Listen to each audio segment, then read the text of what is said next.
Ya, Assalamualaikum warahmatullahi wabarakatuh. Selamat sore teman-teman semuanya, rekan-rekan semuanya. Kembali lagi bersama channel Pojok Hukum.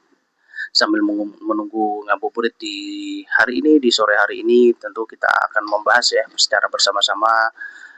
Tema yang kita ambil adalah kesalahan kontrak di perusahaan. Tentu pada sesi ini kita akan membahas kesalahan kontrak yang sering terjadi di perusahaan. Topik ini juga sangat krusial karena hampir semua aktivitas bisnis didasarkan pada kontrak, dan kesalahan kecil dalam kontrak bisa berdampak besar mulai dari kerugian finansial hingga sengketa hukum. Jadi ini merupakan suatu bentuk training internal dan juga persembahan dari pojok hukum ya. Oke, selanjutnya uh, kontrak itu merupakan dasar hubungan bisnis. Kesalahan kecil itu bisa berdampak besar dan banyak sengketa itu berawal dari kontrak. Tentu ya, karena kontrak itu adalah fondasi daripada hubungan bisnis. Setiap transaksi, kerjasama, atau proyek hampir selalu didasarkan pada perjanjian. Namun dalam prakteknya, banyak kontrak yang dibuat tanpa pemahaman yang cukup sehingga berpotensi menimbulkan masalah di kemudian hari. Dan menariknya, sebagian besar sengketa bisnis berawal dari kontrak yang tidak jelas ya. Oke, dalam suatu kontrak bisnis tentu ada klausul-klausul yang sering bermasalah. Jadi di bagian ini tentu kita akan menjelaskan bagian kontrak yang paling sering menimbulkan sengketa. Jadi ada klausul pembayaran yang tidak jelas, ada klausul penalti tidak tegas, serta klausul force majeure yang tidak lengkap. Jadi ada beberapa klausul yang paling sering menjadi sumber masalah. Pertama adalah klausul pembayaran, misalnya tidak jelas kapan jatuh tempo atau mekanisme pembayarannya. Kedua adalah klausul penalti, tidak tegas atau tidak proporsional. Ketiga adalah mengenai klausul force majeure ya, tidak lengkap atau terlalu umum.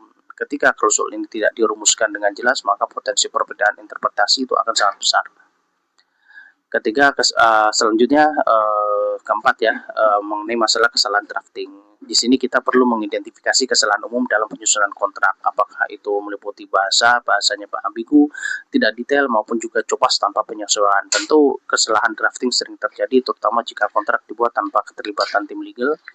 Contohnya penggunaan bahasa yang ambigu, tidak detail, atau hanya copas dari kontrak lain tanpa penyesuaian. Padahal setiap bisnis memiliki karakteristik yang berbeda, sehingga kontrak harus disesuaikan secara spesifiknya.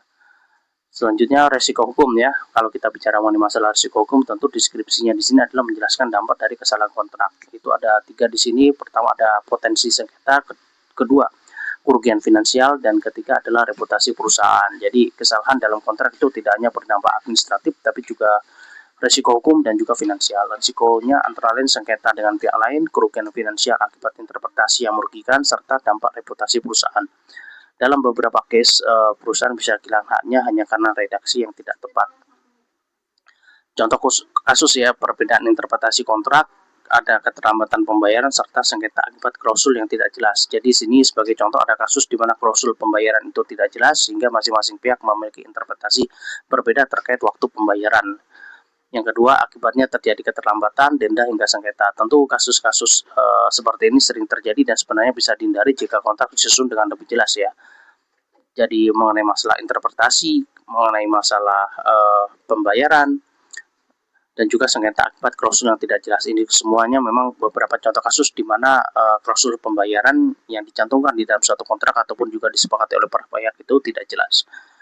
Nah, bagaimana cara mitigasinya? Tentu cara mitigasi di sini adalah gunakan bahasa yang jelas, libatkan tim legal, dan review sebelum tanda tangan. Jadi di sini adalah untuk menghindari risiko tersebut tentu ada beberapa langkah yang bisa dilakukan. Pertama adalah gunakan bahasa yang jelas dan tidak multitafsir.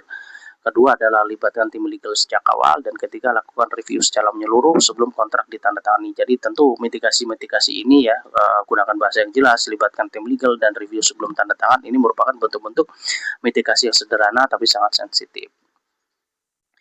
Oke, manfaat training di sore hari ini sambil ngabuburit ya. Jadi tentu harapannya di sini dari pojok hukum bisa meningkatkan awareness risiko dari para pemirsa semuanya, bisa memahami kontrak itu lebih baik dan juga bisa mengurangi sengketa. Tentu diharapkan seluruh peserta memiliki awareness terhadap risiko hukum dalam kontrak dan juga mampu memahami isu kontrak secara lebih kritis sehingga tidak hanya bergantung pada tim legal.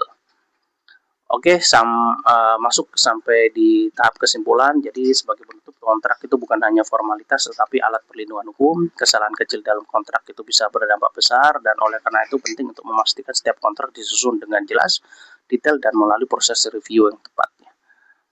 Jadi Mungkin ini beberapa bahasan-bahasan yang bisa kami sampaikan dari Pojok Hukum kepada teman-teman dan rekan-rekan semuanya.